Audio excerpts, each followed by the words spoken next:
un appareil photo peut, ou non, répondre à vos normes. Alors, quelle est la meilleure approche pour acheter un nouvel appareil photo? Recherchez, bien sûr. Nous l'avons donc fait pour vous. Et pour vous aider, nous avons compilé les meilleurs appareils photo pour la photographie professionnelle, afin que vous puissiez trouver la meilleure option qui réponde à vos besoins. L'EOS R, bien qu'équipé d'un capteur de 30,3 mégapixels, offre une série de caractéristiques restreintes et des choix ergonomiques tactiles discutables. La poignée est confortable et bien creusée, alors qu'elle laisse suffisamment d'espace entre elle et l'objectif. La différence principale entre l'EOS R6 et l'EOS R5 se situe sur l'épaule droite. Le premier bénéficie d'un barillet de sélection des modes photo, tandis que le second jouit d'un écran de contrôle des paramètres. Du côté de la connectivité, des prises synchro flash, micro et casque sont disponibles aux côtés d'un port micro HDMI type D. Le Wi-Fi 5 i3E802.11a BGNAC est aussi de la partie en compagnie du Bluetooth 4.2.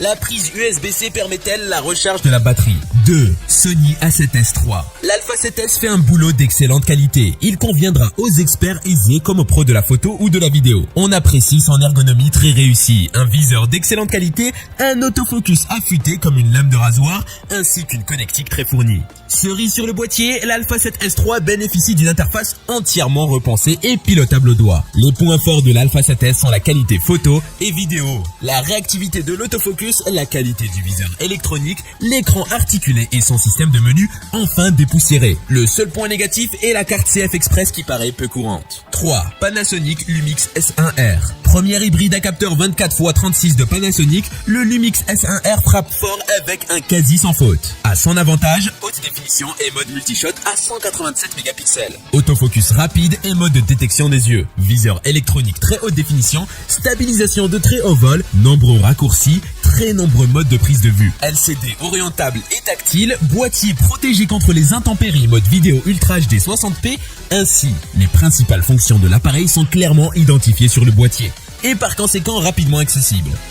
Si nous n'avons relevé aucune défaillance, son boîtier encombrant et anguleux, son poids élevé, visée moyenne en basse lumière, faible autonomie de la batterie et son design assez froid s'avère tout de même un peu décevant. 4. Nikon Z7 II. Pendant haute définition des hybrides 24x36 de Nikon, le Z7 II hérite comme le Z6 II d'un second lecteur de cartes au format SD cette fois, d'un second processeur X-Bid entièrement voué à l'autofocus, d'une nouvelle batterie plus endurante, des améliorations notables face à son prédécesseur qui font du Z7 II un boîtier performant et plus accessible que le nouveau Z9.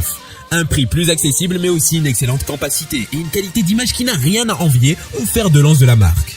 Son capteur 45,7 mégapixels est stabilisé, une vidéo 4K 60p, une protection tout temps et un double lecteur de cartes, un autofocus sensible et une grande dynamique de capture. À son tour, un écran est inclinable seulement, son suivi AF parfois perfectible, obturateur à 1 sur 1000S minimum et une autonomie moyenne. 5. Olympus OM DE M1X. L'Olympus OM DE M1X est un EM1 Mark II renforcé, reprogrammant son capteur de 20 mégapixels, ses films 4K et ses rafales de 18 IPS dans un corps plus grand et plus résistant avec une poignée portrait intégrée, des batteries doubles, des capteurs de champ, un suivi de mise au point automatique amélioré, alimentation USB et stabilisation intégrée encore meilleure. La stabilisation est remarquablement bonne, mais il n'y a pas de 4K à 60p. Le viseur est relativement bas, l'ensemble de fonctionnalités Olympus rend les réflexes numériques professionnels démodés. La 9 de Sony est un rival moderne beaucoup plus difficile qui ne coûte qu'un tiers de plus. Le M1X est un corps spécialisé avec un public limité en conséquence. Il s'agit de l'appareil photo Micro Four Thirds, le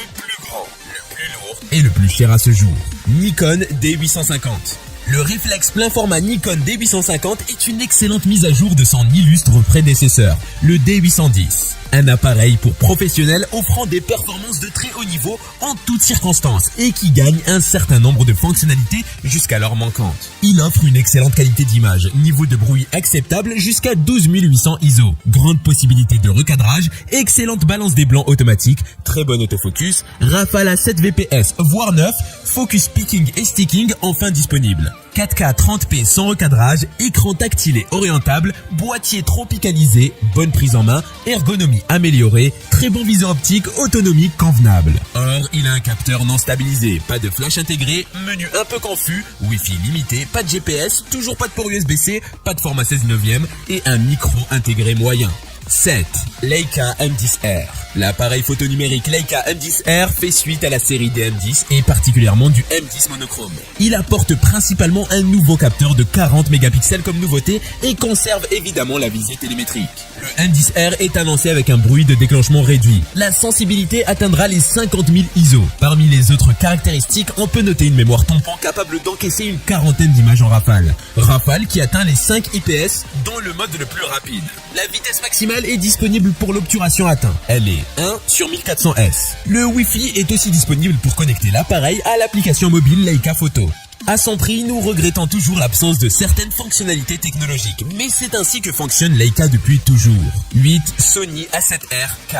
Le Sony A7R IV est l'appareil photo sans miroir plein format haute résolution de 4e génération de Sony. Construit autour d'un capteur BSI CMOS qui produit des images de 60,2 MP. Par rapport aux générations précédentes, il promet une qualité de construction plus robuste, des contrôles raffinés, la dernière implémentation de mise au point automatique de l'entreprise et plus encore. Malgré sa haute résolution, il peut filmer jusqu'à 10 images par seconde avec une mise au point automatique complète et filmer des vidéos 4K, soit sur toute la largeur de son capteur, soit à partir d'un recadrage APS-C Super 35.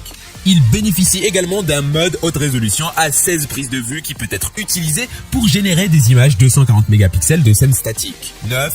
Blackmagic Pocket Cinema Camera 6K Pro. La Pocket Cinema Camera 6K Pro est dotée de filtres ND, d'un écran orientable haute luminosité, de nouvelles options d'alimentation, d'un viseur optionnel, un ensemble de nouveautés qui rend cette caméra très intéressante, notamment au regard de son tarif pour un usage fiction, pub ou corporate. Une ergonomie plus adaptée aux grandes mains qu'aux petites. La caméra dispose d'un système de ventilation qui lui permet de ne pas être limitée en durée d'enregistrement. Côté batterie, Blackmagic a apporté plusieurs améliorations. Le grip en plastique est d'un aspect extérieur plutôt robuste, fait d'un matériau similaire à la caméra. Son écran est non articulé, mais à son prix, on lui pardonne volontiers de ne pas savoir tout faire. Son rapport performance-prix reste très bon, si la durabilité est au rendez-vous. 10. Fujifilm X-T4. Le Fujifilm X-T4 est le premier XT et aujourd'hui encore le seul à s'équiper d'un système de stabilisation de capteurs.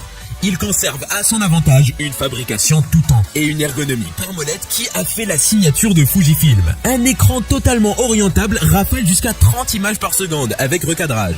Obturation électronique à 1/32000S et joint d'étanchéité. Sauf qu'il n'a pas de prise jack pour micro, pas de flash intégré, ni d'unité livrée en standard. Pas de mode pixel shift, joystick un peu étroit, menu chargé et recadrage en 4K 60p. Malgré cela, ce nouveau Fujifilm X-T4 est tout proche de la perfection. Côté tarif, on est sur le même prix que l'Olympus, qui lui dispose d'un plus petit capteur et ne filme pas en 4K 60 images par seconde.